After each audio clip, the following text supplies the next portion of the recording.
sitting on that fucking couch and didn't have these mics or that fucking thing or these going, we would just talk to each other like normal fucking people, dude. But this like intensifies it somehow, but it shouldn't at all, dude, because if it was removed, we would talk to each other like normal humans. So that's something I want to fucking try to do better, just like talk like a normal human. Yeah. No, me too. You know? It's about, I think anybody can say, or they call it camera shy. Yeah. When a lot of people, when you bust out a camera or when there's something about when you know you're being recorded. Yeah, do you feel weird? You feel fucking weird. It's just strange. But we are live. It's going. Let's rock, baby. It's popping, so we can rock it out. First session of 2021. You know what I'm saying? Yes, sir. Episode 2. Is this episode 2? Well, I guess it's episode 3, but we had that demo tape, which... Damn, dude. So we haven't even dropped like an episode after the intro? Yeah, well, we did that. We did the second one, but we might just... Scrapped it. Yeah, we scrapped it. We might take some clips from that and just kind of run with it. Learn from it, move on. For sure. That's it, dude. Just keep going fucking forward, man. That's what we're about here at the Thought Brewery. Keep going forward. Never backwards. Always forward. Sometimes sideways, but it's cool. Push. That's it. Oh, shit, man. Well, I'm happy we have this format, Ben. It's nice, too, dude. Imagine this, dude. I had this idea with Paul the other day. It might have been yesterday. I walked into his room, dude, and I literally said, Paul, fucking, hold on, let me drink my water real quick. Yeah, get that? Dude, do you know how much entrepreneurship and side hustle is going to grow because of the work from home thing that happened this past year? Oh, yeah. Dude, look what we're fucking doing right now, Tuesday at 4 p.m., just because fucking we can work from home. Like, we're literally not in an office. If it was any normal year, dude, we'd be fucking packing up our bags, like finished our work day or whatever, get home, and then what? Like, maybe work out, maybe make dinner. But dude, now that everyone has worked from home, like, I worked on Etsy all day. I worked on Amazon a little bit. Now we sit down and can have this, dude. So I think the next 10 years, man, it's going to fucking flourish, dude. Like, whatever side hustle somebody might think they want to do, now they have all the unsupervised time in the world to do it. It's fucking wild.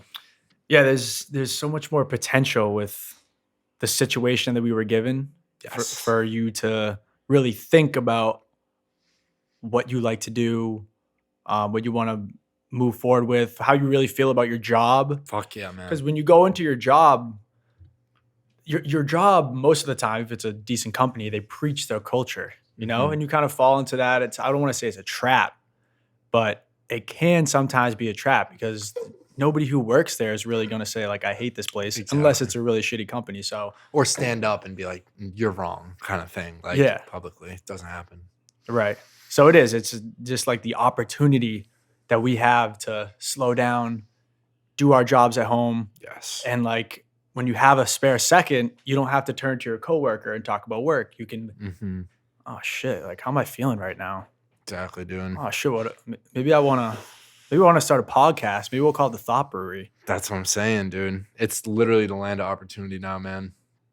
But you're 100% right. Even for college grads, man, like, you're interviewing for all these companies and fucking, they're just trying to indoctrinate you. Like, oh, we got a fresh one, like, straight out of college. Like, he hasn't been molded at all. Like, let us take him, swindle him in and say, I'll give you $45,000 a year if you just believe everything we're saying and follow our rules and do our fucking bidding for us. Little foot soldiers, dude. That's literally what an entry-level job is. And it's sick to get the money a little bit, but, like, you really have, I think everyone has to go through it, dude, especially entry-level, like, that fucking, shit, what am I actually doing right now? Yeah.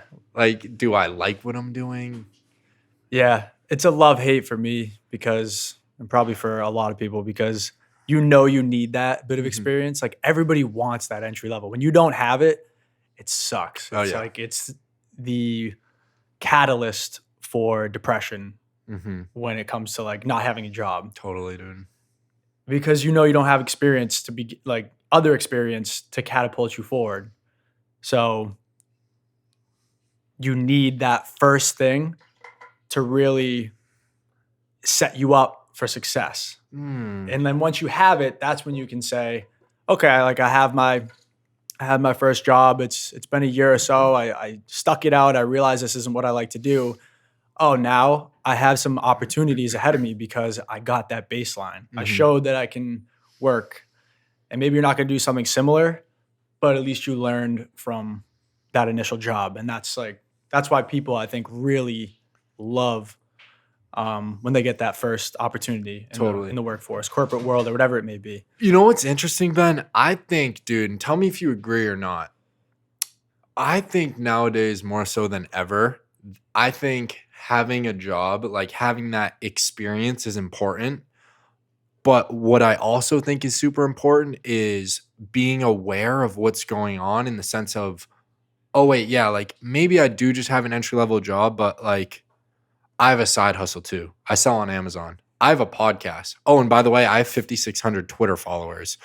I think all those things combined together create like this. If you can present all that stuff to an employer, if that's what you're going for, like in an interview or something, those are all data points that you can talk about. Like, oh, yeah, like I am applying for this like management role or whatever. But like I have my own podcast, like that's part of who I am. I love to do this, or I have a Twitter following and like I love to talk about this kind of stuff online. I think that stuff is super important and it can definitely set you apart nowadays because I remember you were saying about your mom the other day, right? She was like, you definitely shouldn't say that to your manager. You shouldn't talk to them like that, like Mhm. very by the book. And I think all parents are like that. But nowadays, times are changing so much, dude, Mhm. that I truly think if you had a resume that said, for example, dude, you're a recruiter, or LinkedIn followers, 20,000, Instagram followers, 15,000. Those are data points that a company cannot just like look over because that's Mhm. literally your following and like people you know. It's pretty legit, you know what I mean? Like Mhm. these I don't even know like how to categorize them. Just like outside of just work, you know, the traditional is like get the Yeah, entry yeah. level, like keep moving up. You know what I'm saying? Yeah, yeah, I do. That's a good point. I think it's important, And I dude. think I wish I knew that when I first got out of school because like my last point I just spoke about, Hmm. I had this idea that like you need to get your foot in the door. You need like that's what you need right now. You can't do anything else. But there's a lot of opportunity with I mean social media Hmm. and um just if you put your mind to something, there's opportunity there. And if Totally. it's something that you're passionate about and you can go into an interview and like well, let's say it's something that doesn't even make you money, but it's something like you love to read. Hmm. I know you put that on your resume. You go into a job interview and maybe you don't have that initial experience and that's what this company is looking for, but if you can really show them how passionate you are about reading, Hmm. and maybe they see that and go, "Well, I mean, that's a good quality. Reading it means he can learn. It means he's literate and Hmm. also he's passionate about what he's doing." Like there's more than just getting that first job. Yes. I do agree with that. Yeah, especially nowadays. It's important for sure, dude. Like having like I don't think you can show up to say like a sales, like a mid-level sales position and be like, "Hey, what's good? I have no sales experience, but I Yeah. have like 5,000 Twitter followers and I make YouTube videos." Right. It's tight, but it's like they might want to look for someone that's like a little bit qualified in that sense. So I think a good blend of both, man. Like, I don't know, you've probably experienced this too, dude, but like in an interview when the conversation just flows like you're talking to another human being, Mhm. that's the best part. That's when you get the job. Yes, And exactly, you dude. can like you can tell when you're gonna get a job in an Yes. interview because you just know it's going well. Like you feel that Mhm. energy. And if you don't feel that energy, you're not getting the Not good. job. Not good, dude. We've all fucking been there too. Oh my Yeah. god, man. Those ones specifically, no, like no good, man. Like Those interviews. when you're sitting in the interview and you're Oh like, my God. fuck, like these people like are making me feel weird. I'm making them feel weird. Like it's Yeah. just not good energy in this room right now. Those are Yeah. not fun, man. It happens. And I also think me and you are people who can like recognize that energy and kind Yeah. of feel that situation out. If you're a person who is just very confident in who you are, like who you are, and you might not feel that energy, you might Hmm. go in and think you crushed it Yeah, because yeah. you're just a very confident individual. Like, not that we're not confident, but maybe you're overconfident Yeah. where you go in and you're like missing these social cues Like where these delusional. people are like asking you questions and they're like looking at each other like, okay. Like you can read that most of the time. Yeah, dude, for sure. I don't know, man. Interviewing is one of those anomalies. Did you ever do it in like college? Did you ever do any mocks? No, I wish I did though. I wish I had a class, but I just remember being in college, and by the time I was like junior, senior year, I just wanted out of the classes. I'm sure if I had that class my senior year, I wouldn't have treated it like I should, Yeah, just because of where like my mindset was at. But it's so important to, I mean, when I have an interview off of out of school now, anytime, whether it's like internally in a position, or maybe it's a new position, or maybe it's just a phone call where you're gonna talk to somebody, yeah. Mm-hmm. I always prepare a little Mm-hmm. bit. It doesn't have to be huge, but it's just maybe writing down 3 or 4 things and spitting those out, Yes, dude. Like generally what these people are gonna ask you. Mm-hmm. Um, so I do think preparation is key in that aspect. I think there's a piece too, though, Ben, like just legitimate natural instinct. Like Mhm. For sure. one of my accounting professors in college, literally one of the first days, I'll never forget this as long as I live. 5 P's. Proper. I Yeah, fucking I remember you forgot. told me this. I love Yeah, it. I dude. love it. Proper preparation Prepare. prevents poor performance. Right. The 5 P's, dude. I don't even like live or die by it, but I've like, it's stuck up here. And there's something to that, dude. Oh yeah. I've tried to fucking wing interviews, like show up like a phone call with this person. That's light. Like that's easy. I don't need to like research their company or anything. Next thing you know, it like doesn't go good. That's like the Yeah. overconfidence piece you were talking about, dude. When like you're in there and like you're just like, yeah, I'm gonna do fine. I'm gonna get this. It's gonna be chill.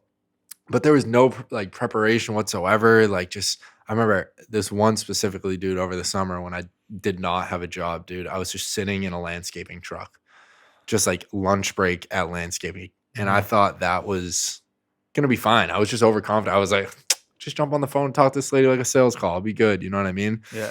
2 days later, didn't get it. You know what I Mhm. mean? Everything happens for a reason. Maybe it wasn't meant for me. You know, I'm happy I never got it because things wouldn't have turned out the way they did. But that's just like an example of like not preparing at all and just like winging it, you know? Yeah. And there's definitely some situations where you can wing something when like with regards to interviews. With regards to a Like lot of stuff too, yeah, though, with dude. regards to a lot of stuff. You But know? I'm thinking like at the finance company that I work for, anytime it was internally, Mhm.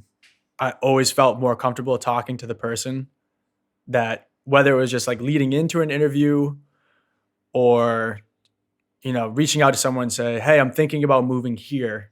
Can you tell me a little bit more about that?" Those conversations kind of like build your confidence going into the interview. Yes. And but that's like still preparation. It's very subtle preparation where you're having these conversations, you're comfortable with the terminology they're using, like they mention these things that way, and then these people talk to the people that they're talking to. Yes. So it gives you this like sense of comfort. This real confidence comes from it, not fake confidence where they're going to ask you questions about the company and you have no idea Right. because you didn't even look at the website. So I think a big one too, dude, is like when you are working in that company for so long, like you get familiar with terminologies and like products or like the way things go at that company. So it's like, especially if you're a person that like always wants to do better in that company, which I'm sure like you did want to do that. Like you are so familiar with what you were doing and like you wanted to master that aspect of it that you were 100% confident talking about what you were doing. right. So internally 100%, dude, it's like once you get in there, you know your shit, you know your shit. Like you don't have to bullshit. Right. You know what I mean? Like you just naturally know it. So, Yeah. you know, You're already prepared in that, and you're a confident person. Those two things together, that's right, dude. or maybe not confident, but comfortable. You're prepared and you're comfortable, and you go into an interview. There's a lot of good that comes from that, and just not overthinking it, like just not fucking getting all up in your head and overthinking. You just go in and just do your thing. That's it, And dude. realize that life is life. You know, something I've been trying to do and be more aware of recently, Ben, is basically that exactly, man, is like when I can tell that I'm like tensing up in a situation or like tensing up on a meeting, I'm like, dude, fucking relax. Like Yeah. if someone says your name and asks you a question in front of these 10 people, like just fucking say something. Like don't overthink it. Don't be like, oh my God, like, does my camera look weird? Are they looking at me? Am I fucking weirdo? Am I saying weird shit? Like Yeah. just fucking relax. Like there is meetings every day. There's phone calls every day. There's communication every day. And at the end of the day, like none of it really matters. Yeah. It's not the end of the world. Anything even happens that would be remotely embarrassing or whatever it is that you're afraid of in that moment, these people that are with you are going to forget about it the next day. It's so ridiculous, Like man. the next day, maybe even the next 5 minutes. Dude, after the meeting, nobody will think about any weird shit you said. They'll be like, oh, they'll move on with their lives. It's so crazy, man. That's something I've been trying to work on. Just like catching myself in that moment, be like, holy shit, dude, like calm down, deep breath, like just be here. Like you don't have to overthink and get yourself worked up, get your fucking hands clammy for no reason. Like you might not even have to talk and you're getting fucking stressed out about it for no reason. Right.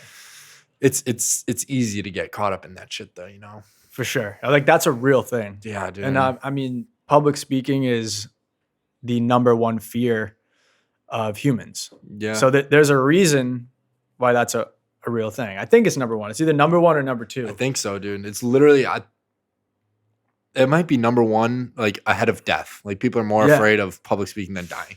Yeah, because you probably think about, in the grand scheme of things, not many people like to think of the idea of death. I think once you do and you get down, we were talking about this in the car the other day. When you really get down to the idea of death, it's a scary fucking thought, dude. Like thinking about, and I'm not trying to be like anti-religious or anything, but if when you pass and you like there's nothing, like to think about nothing, that's a scary thought. People stay away from it. That's probably why public speaking is ahead of it, because we're constantly in public scenarios, constantly having to speak publicly. And I feel like we don't practice it enough. Yeah. We don't practice it enough the way that we should. It's a big one, man. I remember, fucking A, man. College, my business capstone, we had like 3 big presentations throughout it was my last semester of college. And I'm so fucking grateful for those, dude. We had 3 in front of our class, and like pretty much the semester was like a 3.5 month long, like you intern for a company. Like at the beginning of the semester, you pick a company, and we got the YMCA. And basically we were marketing interns for the entirety of the semester and like put together suggestions and like consulting basically like, hey, YMCA, like we actually met with these people like in Stoughton or something. Anyways, dude, we ended up presenting in front of them. That was like my final like senior year, like capstone presentation was in front of my professor and like a bunch of like the managers of YMCAs and like director level people. Like they actually came to my college. Damn. Like we presented in front of them. But the 3 presentations that we had in front of the class throughout the semester were building up to that, right? So like those 3 were just variations of the final one. So you basically got to practice it the entire semester, and I'm super grateful for it, dude, because if I just had to like wing a fucking presentation in front of board of directors, like I'd probably be like pretty fucking scared, dude. Oh yeah. But like imagine they told you you have to do this, but they didn't structure it like they did. Yeah, dude. Oh my God. And you guys just put it off till the very end. That was your first time presenting? Dude, that's when you like start to lose your shit though. Like when it comes to public speaking, you're like, fuck, I'm gonna speak in front of important people, dude. Like what's going on? Like how do I do that? I don't know how to do that. Yeah. But yeah, I don't know, man. Have you had to public speak like any time recently? Because I feel like I haven't. No, this is the closest thing that I've gotten to it, which is this like, well, I don't know about the closest thing. It really is though, man. Like something like I'm trying like Thanksgiving, we're all at the dinner table and we have to say what we're thankful for. Like that's in some way. Yeah. But it's with your family. It's a variation though. That's like moment, like hit that moment. Yeah, like speak. Exactly. Or like giving a toast when everyone's drinking, and usually everyone's drunk and doesn't really care. Yeah. But like it's crazy how when you know that, you like let your guard down so much more. Yeah, dude. When you know people aren't judging you because they're hammered too. And it's the easiest time to just like fucking rip something, not care, you know? alcohol could be dangerous in that way because you can get used to like having those feelings regard to like public speaking or just Mm. publicly social situations, and you try to like numb it with alcohol instead of like using alcohol as a almost like an aid in that situation. You like Yeah. abuse it, and like then you need it and you rely on it. And I mean, that's where alcoholism comes from. But anyways, that's a dark topic. I did have something else to say though. Did Go you want ahead. to say something? No, I just wanted to touch on that real quick, dude. It's almost like you get addicted to the confidence of like, oh, I can public speak now and like no one gives a shit about me. Like I'm just a little buzzed right now. Yeah. Next to the physical side effects, obviously, but like that overconfidence that alcohol gives you is where you can psychologically get addicted to it, I Yeah. think, But go ahead. What are you gonna Yeah, say? Man? absolutely. It's something that can really boost your confidence, and it's also fake confidence Yeah, too. dude. It's crazy. I read something. This was back when I was in college, but when you're drinking and you're having sex, you think that you're probably like performing better in bed than you really are. Oh my god, You dude. know, like it gives you this false sense you are actually probably performing worse. One, because You just sloshed, dude. You're just like, yeah, you're sloshing. Things happen to your anatomy when when you're really fucked up. oh, 100%, dude. No, Um, I believe that, Ben, to be honest, dude. It just goes back to that overconfidence. Like you don't actually have a grasp on reality almost. You know what I mean? yeah. It's fucking weird, but So with public speaking, another thing I was going to say, I was thinking back to the times I had to public speak in college, times I was nervous, times I did well. Obviously, the times I did well was when I'm prepared, right? yeah. But also, even sometimes when I was prepared, if it was something like my major was econ, and that's just a hard subject in general to present because it's all based off of like empirical analysis and statistics. So Mhm. I can't just wing it. Like I need to know what I'm talking about. Yeah. So even when I was prepared for those, I got a little bit more nervous than I would if I had to give a presentation about like fucking San Diego or Mexico, which I'm pretty sure I did in college at one point. I had to give 3 presentations about Denmark, dude. Like Just with straight up. something like giving a presentation about a country is always a thing. I did it in high school. I did it in Yeah. college. It's fucking ridiculous. But what I was gonna say is you get this adrenaline when you're feeling nervous like that. Mhm. And if you can harness that adrenaline and like use it for the better, I think a lot of times it makes you perform maybe not as good if you weren't like wicked nervous, but it makes you perform better in that moment. Like you're sitting down there, you're a little nervous, like your hands are clammy, like you said, but maybe your heart's racing. Like that's Oh, yeah. adrenaline in your body. That's your fight or flight. So you Yes. got to realize like, oh, my body's saying fight or flight right now. If I flight, then I'm screwed. Yeah. Because you can't go down there expecting to give a presentation and walk away. And just not do it. Yeah. I'm sure many people have though, dude. Just like crumbled in or that moment. fainted. Like Yeah, dude. that's a tough one. That is one where like I feel It's feel not your for those people. It's not your decision. Right, Like, I'm like- not gonna faint right now to get out of this presentation. Yeah, I really feel bad if that's the case, but like also know that there's hope. That's not the end of the line. If that's you out there. Dude, I think the fight or flight thing is super interesting because like that's a fucking evolutionary like monkey instinct. But we are no longer in monkey environments. Like we have the easiest fucking lifestyles compared to a monkey, dude. Right. Like we're not out in that cold right now. Like we're sitting in warmth and like we have as much food as we want to eat, like as much water as we want to drink. But that fight or flight instinct still translate into the lifestyles that we live today, dude. Like a presentation, like your body thinks you're gonna die for some reason. So like that kicks in, you start sweating and heart beating and like fucking craziness because for some reason that rational or irrational or rational, I don't know, that monkey part of your brain just thinks you're gonna die, dude. It's crazy. Yeah. But it's just weird to see that translate like nowadays into like everyday situations. Like you get anxiety when your fucking name gets called in a meeting. That shouldn't be happening. You know what I mean? Yeah, it shouldn't, but I'm sure it happens to a lot of people. And also, one of the things that really helped me just get over the fact that I have anxiety Well, first of all, everybody has anxiety. If you don't think you have anxiety, you're a sociopath. There's no way. Unless you're a monk and you live in like the mountains somewhere. Yeah, because we all have it. It's a matter of how you deal with it, what you do to cope with it, and just kind of living with it. And that's starting. I see that, dude, in social media coming out so much more, or maybe not just social media, but just media in general. Like there's things on Netflix now. I just talked to you about the Meditating, yeah. yeah, the Headspace. There's apps coming out, but it's coming to the forefront of society now. I think because of what social media is doing to us and our attention spans and how it makes us feel socially when we're in a real social situation, which is, I like that it's really coming out into like the public eye. It's helped me a lot. Do you mean just like awareness and like that meditation type stuff in general? Yeah, just like what anxiety is, what being nervous is, and the ways to cope with it. Why do you think, dude, that it is so prevalent today, dude? Because like the easy answer is to say yes, social media.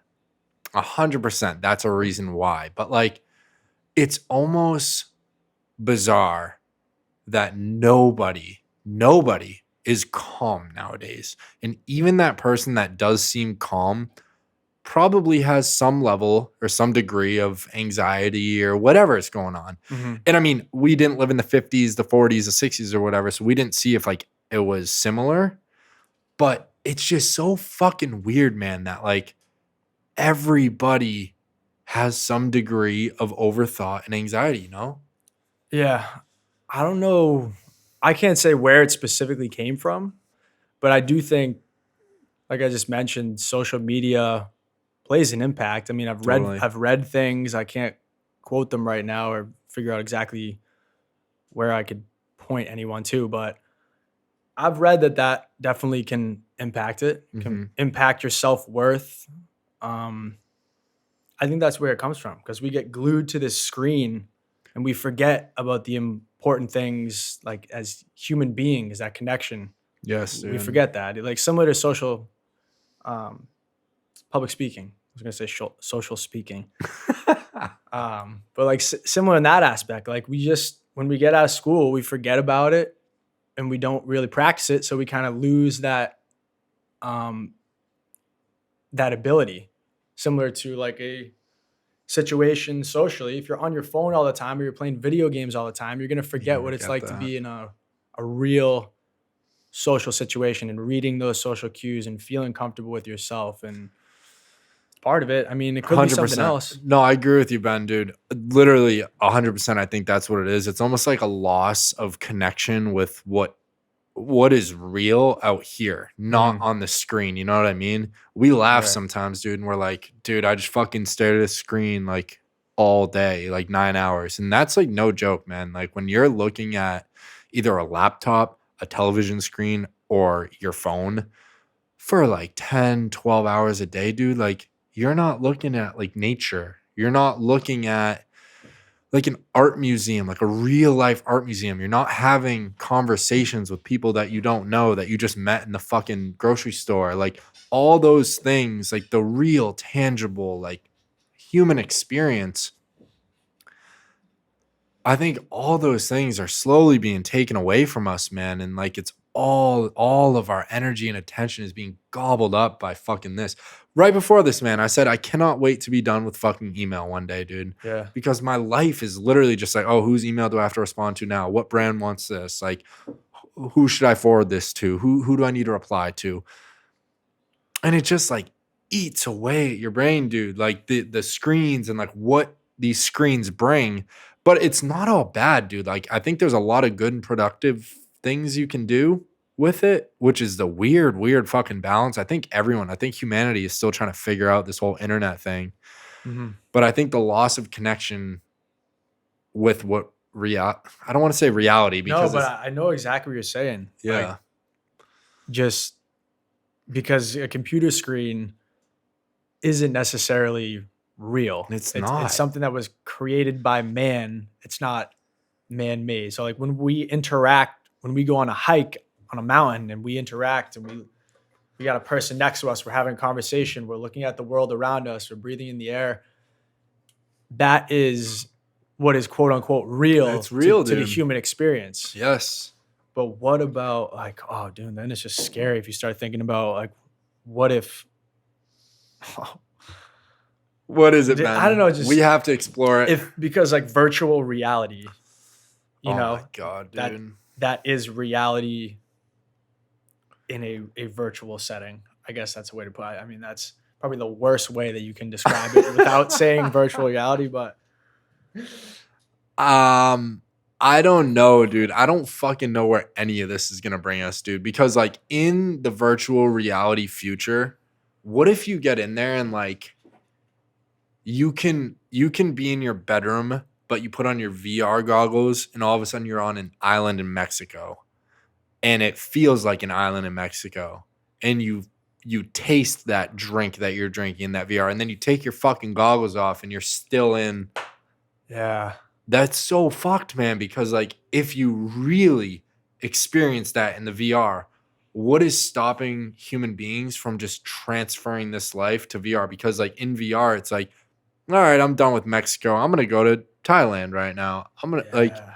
it's so fucking weird, man. So weird. Or dude, better yet, imagine God. you wake up in the morning, you put your VR goggles on, you go to work in your VR, like you literally live God. the same life that you would have, but because it's virtual, there's something appealing about it. You get all those, the same dopamine hits, all the same hormone hits, Fucking A, man. and then you go on vacation and it's in Turks and Caicos and it's all virtual and you haven't moved for 25 years. But like you would die. I mean, like if you think about it, Your body, you just have a fucking IV that's feeding you nutrients somehow, so you don't like Yeah. have to get up to go to lunch. Oh my God, man. That's so scary. That's a scary thought for the future. I don't know about you, man, but like, and I haven't really thought past 30. Like 30 is a big year in my life that I'm like, I have a fucking bullseye on. Mm-hmm. I don't know what's going to happen after 30, but I have a hunch that I want to get to a point where I can live in different places, and in those different places appeals to the different physical senses that I want to experience. Like, okay, I have a house in the mountains. I want to go fucking live at my house in the mountains for 4 months. Mm-hmm. And then, okay, I had enough of the mountains. I'm going to my lake house. All right, I'm done with my lake house. I want to go to my beach house. I want to sit on the beach, West Coast, whatever. I think in my life, dude, to avoid the plague of like screens, and I don't think we're ever going to get away from screens, dude, unless like, No, it's way too important in society right now. dude, I cannot imagine getting a flip phone and just being like done with it, which is fucked up. But like, imagine having a flip phone, dude. Like, you would not be connected with any sort of current events. But I just think at some point in my life, I want to get to a point where I can stay away from that and just live a fulfilling life and experience, you know, because I think like we were saying, that connection shit, man, is real. And like the thought of legitimately building a life inside the screens terrifies me, Yeah, that is wicked terrifying. you know? Just the balance for me, it's the balance between the two. Yeah. Like if I can find a way to still stay in touch with technology so that I don't get outdated, for many reasons. Yeah. You need technology. You need it for the workforce. You're gonna need it. Like if you have kids, you need to teach your kids about technology. Like there's a lot that you do need it for. So just if I could find that balance between the two Yeah. and move forward in my life that way, where it's not that email always pinging me in the head, or like I'm so aware of it that like maybe I have an hour block a day Yeah. where it's just okay, I'll take care of my technology things, then I'm gonna connect with what I consider reality, Yes. which is the things around me, the people around me. Yes, dude. That's hard though. It's way easier said than done. I definitely don't think I'm there yet, but I think I'm working on it. I'm getting there. I think a lot of it comes down to nature, bro, because this whole work from home thing, Ben, like basically trapped us in our houses. And by trapping us in our houses, just like gave us more time to look at screens. Because like, okay, you can't go to the local restaurant. Like imagine you live in fucking, I don't know, somewhere cool in the United States that like you would like to live in. It's like you go there to go to the local shops and the local restaurants or the local trails or whatever, you know. But because this work from home thing, it's like unlimited screens, dude. Like 24 hours a day. You Yeah. cannot go to like outside or anywhere, dude. So I think a lot of it comes down to nature, dude. I know you went on your hiking phase. That was pretty sick. Yeah. I might go back to it. You but should, dude. Like fucking A, dude. Hiking is difficult, but so fulfilling. Yeah, it really is. Especially when you're doing it with somebody else. Yeah. It's I mean, I guess doing it alone would be fine too, but it's just a bonding experience. Like I did with my brother. I'll never forget those moments of we had some terrifying hikes at the beginning of spring.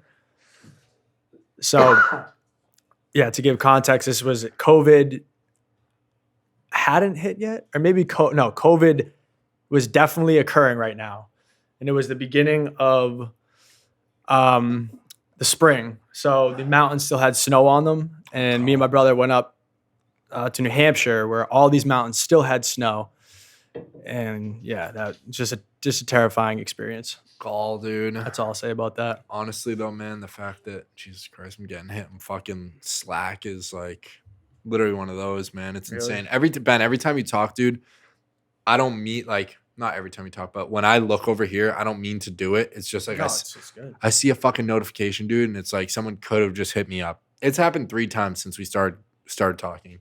In what, like 30 minutes, dude? That's like the reactive shit that like keeps you fucking Planted in that dude. in that reality. I read this word in a book I'm reading right now called servitude. And it kind of hit me, dude. Like I kind of thought about that word when I read it. I was like, no one's ever really said the word servitude and had it mean anything to me. And what I just described to me is servitude. The fact that like I have to be on. As soon as I see a notification that my name was ringed in Slack, I need to be there to see what it's about. I need to fucking be on. I don't know, man. Just like, do you feel like it consumes your attention when you're not thinking about it too? That's what gets me sometimes. Like, what do you mean when you're not thinking about it? So, for example, with my email, I'm not getting pinged all day, but even when I do hear that noise that goes off, I go right to it and I look at it. Yeah. But when I don't hear those noises, sometimes I'll catch myself thinking about getting a noise, like anticipating that feeling I get, because maybe I don't want to get an email or. I know what you mean, dude. Yes, sometimes yes, more so at my previous job, dude. I would not be at work, but I would still be thinking about work, and I think that's a terrible way to live. Number one, like if your work is not like your own business or your own music or your own whatever, your own endeavor, and you go home and you have to think about like the problems that you had at work or like the projects you're working on or the things you have to solve at work, man. And it's not like your own fucking thing. Cause I think it's beautiful. Like if you have a business that you're working on yourself and you're like, fuck, I need to figure out how to get units from point A to point B. It's like, okay, you're moving the fucking dial forward. But if you're thinking to yourself like, oh, that meeting tomorrow, I need to make something for it. I need to put together a task list. Yeah. I need a data entry. Dude, that's the shit that's a fucking devil to me. So this idea of servitude, man, is something. Yeah. How did that happen? Did I go on a tangent about me hiking and I think that's what happened. I think I was after. I think was it? Yeah, I think so. Okay. The Thought Brewery is tangents mixed in a pot and presented in a beautiful tomato soup. That's what this is. Wow. That's what this is. That's what we should have said in the episode where we explain what this podcast is. That is the fucking ultimate pitch of a podcast. Holy shit. What's the Thought Brewery mean to you? Well, it's kind of like tomato soup if you really think about it. You ever made a really nice stew? Because I'll tell you about this fucking Thought Brewery idea. Let me tell you something. Yo, I'm going to grab a water real quick. I'm fucking burning up. I don't know if it's because I lifted or what's going on, but I'm going to grab a water. You do it, Ben. I can, I'll just rap or some shit. Yeah. Yo. I'll be 2 seconds. I'm still here. Ben is still here. Steph Curry good this year? Is that what they're saying? Well, he did just drop 63. He dropped 63? Yeah, he dropped 63 against Portland. Damn, dude. Well, I mean, he's basically doing it on his own, right? Yeah, he has Andrew Wiggins. Oh, he has Wiggins, yeah. Clay's toast, right? Oh, Draymond's actually playing too. Yeah, Draymond's there, but you need your splash brother in there. Yeah, no, dude, Clay makes that whole team like just the fact that that guy can be in the corner and like be dropping buckets. You know what I mean? At any moment, Clay can go for 35. He's a fucking stud. Savage, man. But Steph's out there literally just fucking chucking up threes. I bet. I haven't seen a game, but that is live. This is live? It has to be, man. I know they played him yesterday, but I don't see anything that says it's a rerun. So maybe they're just going back to back. Damian Lillard. He's very underrated too. Yeah, he's making a name for himself. I love both of them, Curry and Lillard, because they're so smooth on the court. Like that's something I admire because I know how hard it is to make it look smooth and easy when you're playing basketball at that level. Damian Lillard also has a level of loyalty that you don't see a lot, man. You don't see that kind of loyalty to Portland, his city. Yeah, dude, he's literally just like, I can tell that Damian Lillard would not leave for any amount of money because he wants to bring a championship to that city. Yeah. Like, he would have left by now, dude, if he wanted to go fucking, like, team up with KD and whoever, like, wherever. He would have done that by now. Yeah, he would have, for sure. But, yeah, those dudes are fucking special, man. Professional athletes.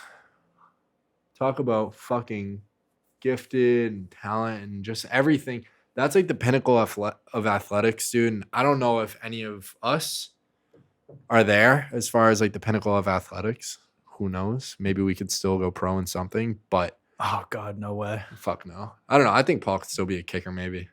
If he said fuck the job, I'm gonna go kick for a living. Like 26, 27 isn't like too old. You know what I mean? Yeah. Adam Vinatieri is like 65 now, so I could see it. I don't know if I could see him with pads on. No disrespect. Yeah, it would be a weird sight. It would be so weird to see him with pads on. Just because maybe I've never seen him with pads on. Like he's never played lacrosse. He never played just a sport that has pads. But he can do it. Don't get me wrong. Yeah. It would be weird. It's typical to see Paul like playing soccer. But what I was gonna say about the pinnacle of athletics, and then I tangented again, dude. And Ben, please stop me. If we're ever doing one of these and I start going down a fucking rabbit hole, be like, hey, dude, are you all right? If it's good material, I'm going to let you fucking rip because those tangents just plant ideas in my head. And then I can go off your tangent. It might not be the most structured thing, but there's some good material there, especially for these first couple. That's what I'm thinking. Like, I know these first couple haven't been the most structured, but you can always add structure. You can't get that genuine conversation flow until you work that in here somehow. So I think that's more important. We're still in the learning phase too, dude. Like this is like if we just picked up fucking playing drums. Like we are on practice session number 4 of playing drums, dude. It's difficult. I'll be good maybe by like the 100th practice section. Maybe even not, dude. Like who the fuck knows? But what's important is that we try. Yeah. And we have been trying, you know what I mean? Definitely. I mean, how do you feel about this one so far? You feel it's all right? Dude, I think, Ben, honest to God, man, I think every podcast we do, whether I say section instead of session, whether I fuck some words up, whether you think that you said some like dumbass shit, whether I think I said some dumbass shit, dude, I think these are all productive. And in the grand scheme of a year or 2 years down the road, if we stay consistent with it, dude, with no results are even better. But at the end of the day, if we stay consistent with this for a year or 2 years, we will look back on this and be like, hey, I did a podcast for a year or two. Did I make millions of dollars? No. But I learned how to do a podcast. And like, if anyone ever wanted me on their podcast, I'd be comfortable doing that. I got to talk and learn how to structure ideas in a format that is not just like sitting on the couch or just sitting in a car. Like this right here, this format, dude, is a place for you and I just to speak our mind, try to articulate thoughts. And it's productive if we don't make a cent doing this. So I think every time we do this, we're working some muscle in our brain that probably doesn't get hit a lot. And I think that muscle is important, dude. And I think that muscle is used when you're practicing guitar, when you're practicing your song, when I'm practicing business, when I'm reading. Like that muscle of growth should always try to be flexed and worked on as much as possible. So that's what I think. Yeah, that's a great point. I agree with everything you said. I don't think I could say it any better. No, for real though, it's exciting to be doing this, and yeah, just learning from it. That's it, dude. Just every time we do it, every time we have these conversations, Ben, I think we learn something about each other and the podcast and like how we want to steer this thing. Albeit we just fucking jumped on the ship like 4 sessions ago. So like we still have no idea where we're gonna steer it. Like it's weird, dude. Like we want to sit down and we want to have content. We want to have bullet points. And then other times we're just like, dude, let's just wing it and see what happens. Or oh, that's a good content idea. Like that would be really cool to talk about, but it's not like organic conversation. So like we're still figuring out like how we want to do it, you know? Yeah, I'm thinking, and I know we're kind of having this conversation on the pod. Like we're creating the podcast on the podcast. It's only right, dude. It's only right. I think it's okay because it's one of the first of the many. So, but I think the beginning. Did you just look at me through that? Dude, look at that shit. You can see through that. That's wild. The beginning, I like just getting into a zone, kind of like getting that organic flow and just kind of feeling out the conversation. No, it's not going to be the same energy every single time, but I'm going to do my best, and I'm sure you'll do your best to bring the energy and just, have a good conversation, let it flow. Yes. And then maybe we can, towards the end or maybe halfway through, that's when we can bring up some segments or some bullet points, things that like specific things we wanted to touch on. That way it would not right out of the gate, we have, okay, we're going to talk about this today. And like, that's what we talk about. So yeah, that's one direction we could go out of many. That's 100%. We could just feel it out, Ben. And dude, the last thing I would ever want this to be is like a fucking classroom setting. Like, okay, guys, welcome to the Thought Brewery. Today we're gonna touch on yada yada yada. Better have your notebooks out.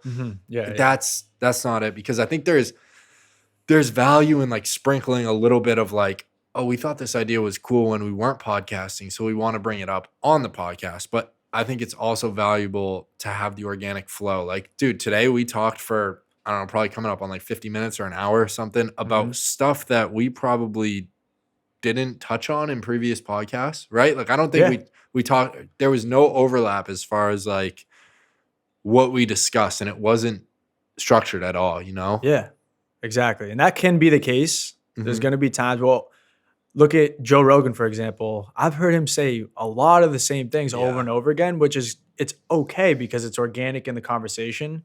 But what helps him too is he has a guest every single time. So he knows he's getting different content. It's fresh. With us, it'll be two minds that are similar, that we might have the same kind of conversations. Totally. Or have the knack to have the same conversation over and over. But we'll figure it out. It's like Rogan, dude. He has his ideals and he is Rogan, but the person he's talking to, like, he will extract and like talk about his values in a conversation with that person that may have different values. And like the other person might not like elk hunting, but like Rogan might talk about that and be like, man, you got to try it, dude. You got to fucking try it. Like, it's amazing. And it's like Rogan talked about that 3 days before with Joey Diaz.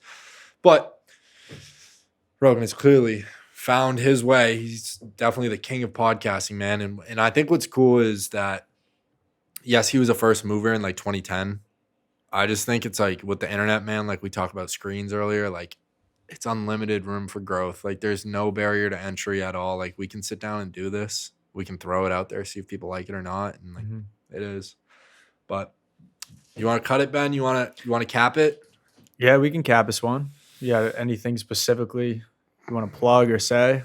I'll plug Daily Vibrations again. Shouts out Daily Vibrations. Catch me on Etsy. Sell a motherfucking t-shirts. Yeah, we got the merch. We got the merch drop for Daily Vibrations. No, but seriously, if anyone's out there and needs a fidget toy, Daily Vibrations on Amazon. Shit's tight. Last thing I wanted to close out with was, this is our first one of 2021.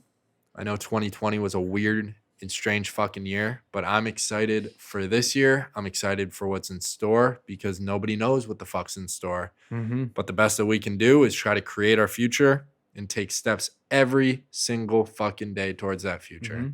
So fucking right. I'm happy we're doing this, Ben. Had a good conversation, brother. And I think it's time to do legs. We'll go do some I legs. think it's We'll time to do continue to it. learn and grow. Yeah, All man. right, we're cutting this one. Peace. Peace, everyone.